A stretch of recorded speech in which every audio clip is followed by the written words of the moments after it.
welcome to SWADE Chase 101, I guess. How to do chases, or at least how I do chases. One of the things that we're looking at here is in air quotes, boat chase. It was described to me in 3 different methods of how to do it. So I always put them all on the same map. I mean, I found a beautiful animated water map and set it up so that I could go through the 3 different stages without having to make my players wait to get loaded in and all that stuff. So we have our player ship right here in the center of my rings and an enemy ship that is either chasing them or they're chasing it. It doesn't matter which way it's going. This is to show that, in boat races or chases, it happens over a vast distance. So multiple ways this could be done. I just use this as the explanation, and I'm not in chase mode in air quotes yet. I'll explain that in a couple of moments. Just to kind of show that, it's a long distance away.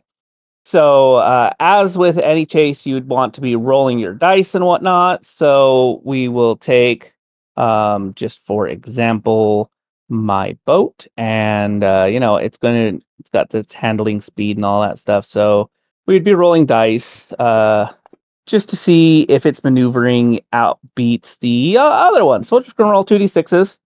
Obviously, a 6, even with a -2, is better than a 1. Of course, it has a -2 as well. So we would get a little closer.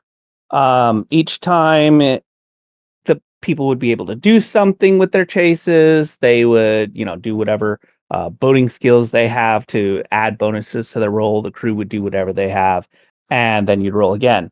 So this just is a way to show that you're getting closer to the enemy, and then soon you're in engagement range. Once we're in engagement range, we would move to our engagement chase. For this, I would usually put my 2 people to chase on different sides of my little grid here, and then run it as a 4x4 or air combat or grid combat, whatever you want to call it. They call it grid combat. And in Fantasy Grounds here, when we click our Enable SWADE Chase rules, it does a couple of things. As you'll notice with it off, my distances are upwards of 650 between the top square and the bottom one. That's because each square is 50 apart from it to denote boat distances. Does it really matter? Not really. But when you're firing cannons at each other, you're not doing that in 20 to 30 feet ranges. You're doing it in 500 to 200 feet ranges. So the Enable SWADE Chase rules, instead of calculating each individual square, actually calculates the distance between the cards, because that's what we care about. We don't care how far away by square it is. We care about how far away by card it is. So this card, the 10 of spades, is 50 away from that card because they are 1 chase card away from each other. For example, right now we are only 300, being 50, 150, and yeah. So 150 to 300 away from there. Helps you to calculate, making based on the chase, not based on the number of squares. Very helpful, very handy, all automated. The other thing enabling chase rules does is when we get initiative, then clear up my combat tracker here a little bit. Sorry about that. When we get initiative dealt to us, if we ever get a club, there we go. On the player who has a club on their turn, it's going to remind us they are on a heart, so they need to make a maneuvering roll as a free action. On a failure, the character or vehicle is bumped. If we move that over to a spade and it became that person's turn, it would say on the spade, maneuvering roll is a free action. Again, mostly a reminder to guide us what happens when you're on a club and a club comes up, make a maneuvering roll at a -2 as a free action, or diamonds is the one that I haven't done yet. So we do that. Make a maneuvering roll at -2 as a free action. On a failure, the character is bumped. Um, Mostly just reminder stuff. Nothing of that is automated. It does add a -2 there for your maneuvering roll, which you can just drag and drop when you make your roll. Um, Chases can be run, however chases are, or however you decide that chase is happening. You would have one boat maneuvering to get closer to another one as the other one tries to run away. They're firing at each other the whole time, doing whatever damages they are, and they could be using this to maneuver around. Maybe he gets two away, so that he gets one away. um, you always want to drag people into situations that might be more dangerous from them. So you can see I have little pictures below some of these cards. Pulled them from my assets here because I have lots of rock assets whenever I'm making maps or whatever. Just to kind of denote, a club I know can have more of a damage impact. The critical failure on a maneuvering roll, so you really wouldn't want to crash into a rock. The spades, it's not as bad. Yeah, you can beat yourself. It's more of a bump. And of course, the hearts and the diamonds is less damaging. So that's why I kind of went artsy with it. You don't have to do this, of course. I just felt like it. So, the other version of a chase is the straight line chase. Usually it's set with 9 cards.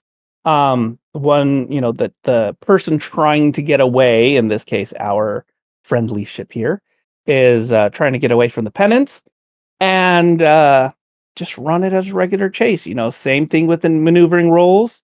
We're in chase mode, enabling the SWADE chase rules. So we know that that's only 100 because it's 2 cards away, even though that's 6 squares away from the other one. We know it's only 100 because they're 2 cards. Um, I didn't draw the squares here because really when you're in chases, it's whatever card you're close to. I did draw the squares on my grid as a guide to help because you can literally be around any of this. Every single square here counts as that card. If you play here in the middle, Fantasy Grounds starts to get confused as to which card you're supposed to be close to. So it's always good to just highlight it which one you're at, and don't be in the middle because it won't know the difference. The way to set all of this up, SWADE chases are super simple. Let's give me a empty space here. We have our card deck here. You can do this in chase mode or not. It doesn't matter which one you start with. I usually like to have it off, but you just drag out from your boot here. However many cards you're going to have with your chase. We'll just do 6 because it could be 6 to 9. You want a small chase, you want a big chase, doesn't matter. Of course, with it off, it doesn't know the distance here. It thinks it's 600. But the instant you turn it on, you can draw and it goes 50, 100, 150, 200. So you know how far things apart are. If you wanted to add some art to it, you could grab your assets and grab your token here, toss it on the map. You know, uh, you have to start going into your actual asset folder. As you can see, that becomes a layer. What I usually like to do, instead of doing it that way, if you had a token, it would slide under a token. Most of my assets are art, so I create them as paint, and then I throw them behind my thing, like you can see my hazards or behind my cards, sort of thing. So kind of just depends. That's more of a map 101 thing if you want to play around with the art assets, but at least a chase is a chase is a chase. You don't need assets. Get a map behind you, get some cards out on the deck, roll your maneuvering rolls. It's that simple. Rules for the chase come from your book. Of course, you have your player edition here, and you can type in chase to get chases and vehicles with all of your rules and everything right there. Hopefully, you've read them. If not, maybe we can be talking to making a chase module. Let's see. I think that's about it for this quick tutorial. I'd like to thank you for taking some time to look at the video. And if you have any questions, my name's Camberme on Discord. You can hit me up, hit Laren up, hit us up on the Fantasy Grounds Academy Discord or Fantasy Grounds Prime Discord. Up to you. Thanks for your time.